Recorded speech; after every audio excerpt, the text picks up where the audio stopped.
Good morning. This is Black Crow Walking, bringing you A Course of Love by Mari Perron.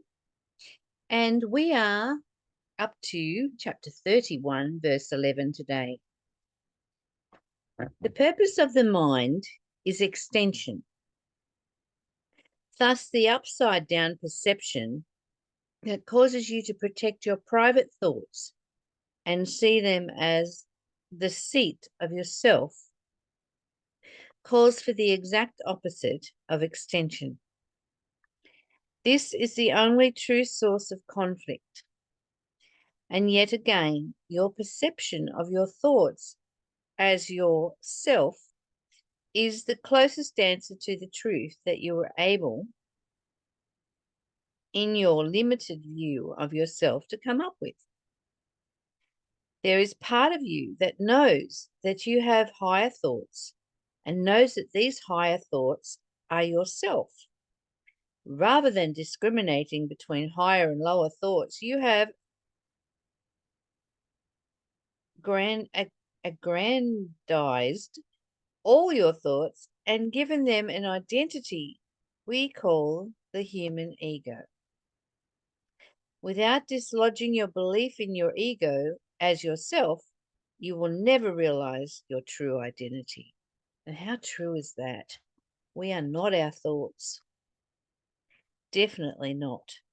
And our lower thoughts are like a septic sewage system, going rampant and wild when we can't let go of something that is causing us pain. So shifting into the higher thoughts, we are that. We are that self, that part of us that is the true self, the self that thinks higher thoughts.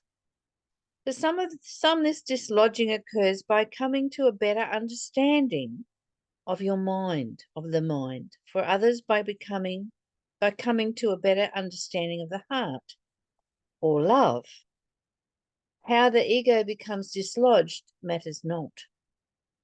What matters is where you place your devotion. Devotion cannot be split, but must be total to be at all. What are you devoted to? Are you devoted to living a life of pain or a life of love? Are you devoted to your fear or a life of love? It's a good question.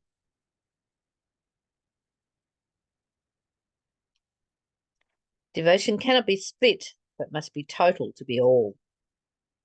Thus, while you believe you are devoted to the thought of a split mind, you are devoted to nothing. There you go. This is why so many attempts at understanding fail. Trying to come to understanding the split mind is impossible. Impossible learning goals lead to depression.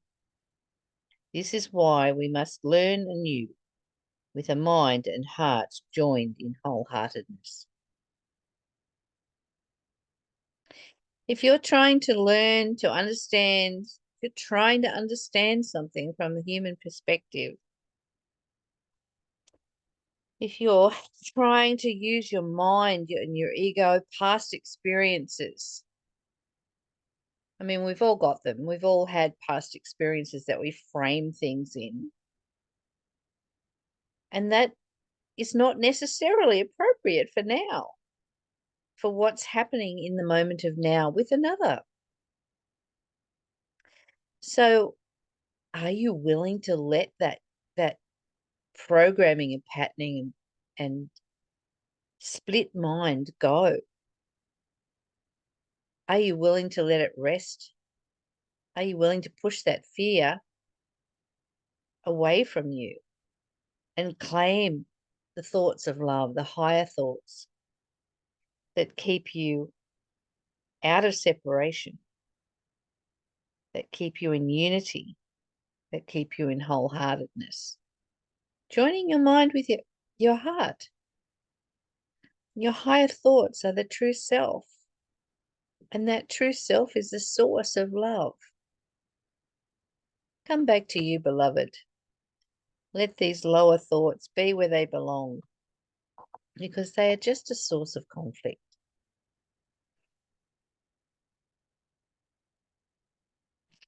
And yet again, your perception of your thoughts is yourself, as yourself is the closest answer to the truth that you're able, in your limited view of yourself, to come up with. So what if you could expand your view of yourself? What if you could be present with what is inside you, with this glorious energy, this divinity that is in everything, and expand out into that? Let's not be limited thinking anymore.